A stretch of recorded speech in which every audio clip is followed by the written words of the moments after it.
Hey everybody, today is Saturday, June 5th, 8:48 p.m. and this will be considered my last Come With Me to Springfield. I do apologize that I didn't get this to you when session ended on Monday, May 31st. It ended technically on June 1st at 4 a.m. and then I slept till noon and then came home to be with my wife and family. And then naturally, because I was gone for 2 weeks, my wife said, "Here's your baby girl." So I was loving on my daughter, and I totally missed the mark in terms of getting my last Come With Me to Springfield to you. Charge it to my head and not my heart. So, when it comes to my end of session, how things went that last weekend, I couldn't do it day by day because it was just so chaotic, literally, and it's natural when it comes to the last couple of days of session in the Illinois General Assembly. But through collective leadership from our entire caucus, we passed legislation to protect underserved communities, invest in our kids, and support struggling families as we recover from this pandemic. So some of the legislative overviews that I want to share with you. One, a balanced budget. This year's budget protects our state's most vulnerable, invests in infrastructure and job creation, and maintains sound fiscal responsibility with early debt repayments. One thing I've always said was this needs to be a moral outlook when it comes to our budget after this pandemic, meaning we should not be balancing the budgets on the backs of those who need the money or the resources the most. We passed legislation focused around affordable housing.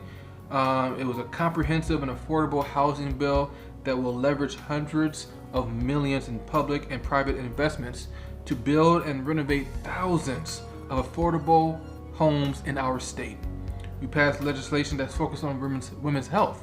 We protected women's health rights by allowing SNAP benefits and other programs to be used for menstrual products and taking steps to standardize state support systems for survivors of domestic violence. And I'm proud that that's referring to my bill, the Domestic Violence Fatality Review Team that I was sharing with you. We did a lot around ethics to help you to trust your legislators again.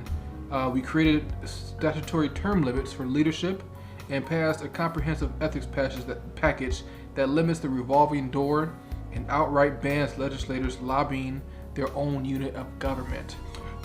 We passed legislation focused on the election process, and I was the one who carried that bill and advocated for that bill, SB 825.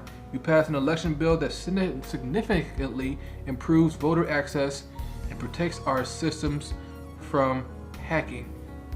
As you can see through the picture, I'm really honored to be the one to carry that. We focused legislation on Illinois Way Forward and the public defender. We strengthened our commitment to protect immigrants as they interact with local law enforcement and allow the Cook County Public Defender's Office to defend them during deportation proceedings. We focused on the Black Caucus Pillars. We passed and funded our Black Caucus Pillars from back in the lame duck session in January. We're working toward equity in health, education, and our economy. We made tweaks to the cannabis legislation that take steps to restore the equity provisions that the original cannabis bill attempted to address by increasing licensing opportunities for minorities and better designing eligibility criteria to meet the social equity goals. We passed the TEACH Act. We are now the first state to require Asian American history to be taught in our public schools, the first state in this nation. When it comes to the details, the nitty-gritty to the balanced budget that we passed, one focus was money in, money out. The FY22 general funds budget totals $42.3 billion and holding the operating budget roughly flat. And it closes $655 million in corporate loopholes to protect the middle class, while the wealthiest corporations pay their fair share. There's a stronger state. FY21 revenues accelerate repayment to the federal government of $3.2 billion in emergency borrowings, saving the state tens of millions of dollars. and it allocates year one of ARPA money, the America Rescue Plan Act, from the federal government, including a $70 million, not a $570, $570 million investment in economic recovery and our small businesses. My focus there will be to make sure our minority-owned small businesses make sure that they get a seat at the table as well. When it comes to top-line investments, there's an additional $350 million for K through 12 education, bringing the total to $9.2 billion.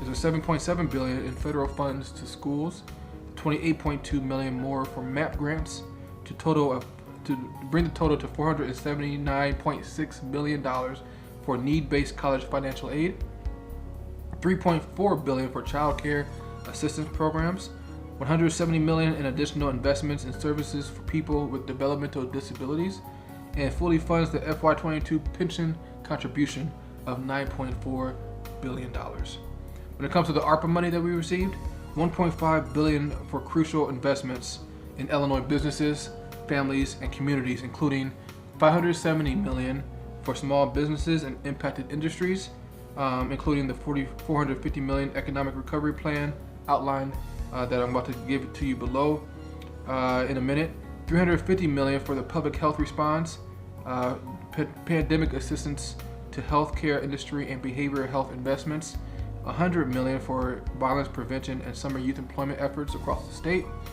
and $100 million for affordable housing, supportive housing, and homelessness initiatives. When it comes to that economic recovery plan, I just mentioned that $450 million. There's $300 million to back to business grants, with 40% of the funds going to communities that were disproportionately impacted by this pandemic. $10 million for tourism promotion and Main Street Festival grants. $50 million for workforce recovery efforts, which I'm really excited about. $20 million to community navigators and targeted business support services, and $25 million for the DCEO RISE program for local economic recovery, planning, and partnerships. $45 million in capital for commercial corridors and downtowns that have experienced disinvestments. Other highlights that I want to share with you. When it came to the Remap, first and foremost, we upheld our constitutional obligation by passing the MAP by June 30th deadline. That's a constitutional obligation. It's a map that adheres to the state and federal laws while also reflecting the diversity of Illinois. When it comes to the 67th district, we had to expand a little bit into New Milford, which I'm really excited to get to know New Milford residents, because we had a population loss, but primarily, for the most part, we're about the same. Renowned experts say our map has been a model for the nation for minority representation. I'm really excited about that. We did not draw a congressional map because it's not under the same deadline, so we'll most likely come back during the summer and work on those. We are confident in the map we passed and the data that was used, but we will review census data when they become available roughly in September. When it comes to telehealth, access to telehealth services is more important now, more important than ever before. And so this legislation requires individual and group accident or health insurance providers to cover telehealth services in the same manner as any other benefits covered on their policy. And the telehealth legislation will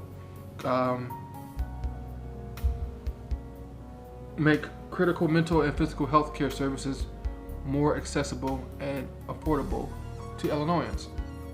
I mentioned to you that we passed an ethics reform bill. Let me dig deeper into that for you. We made a good first step toward restoring confidence in Springfield. It limits the revolving door of legislators and staff members from becoming lobbyists. It bans elected officials from lobbying their own unit of government. It further limits fundraising activity around session time, and among other provisions, it severely limits the political contributions and activities of members of the State Board of Elections. We remember the criminal justice pillar that I did a lot of town halls about. Well, we had a trailer bill to make some necessary tweaks to it, cleanup language, if you will. When we passed the criminal justice reform, we committed to fine-tuning it based on the needs and perspective of the entire state. So this trailer bill does just that, while also maintaining our path toward fundamental shifts in how we handle law enforcement and prosecution with people of color. often wrongly targeted. Elected school board for Chicago, we're still working on that, but I believe we will be going back to Springfield to finalize the details for that. So that's my update, my last end of session update. Like I just said, I'll be going to Springfield sometime in the near future to vote on the elected school board positions for Chicago Public Schools. But more importantly, at least for our area, to save the Byron nuclear plants. That's my top priority in this moment, in this season, to make sure that the Byron nuclear plants are preserved. So I will keep you updated on when I go back to Springfield. I'll keep you updated on that, on the Byron nuclear plants. But in the meantime, if you have any questions, as always, call my office, 815-987-7433, or email me at assistance@staterepwest.com. All right. Thanks for hanging with me. It was an awesome session. I'm looking forward to being in the district this summer. Let me know if you have any events, or if you want to talk, or if you want me to come to something that you have going on, because I would love to be there. All right. Be well, and I'll talk to you soon.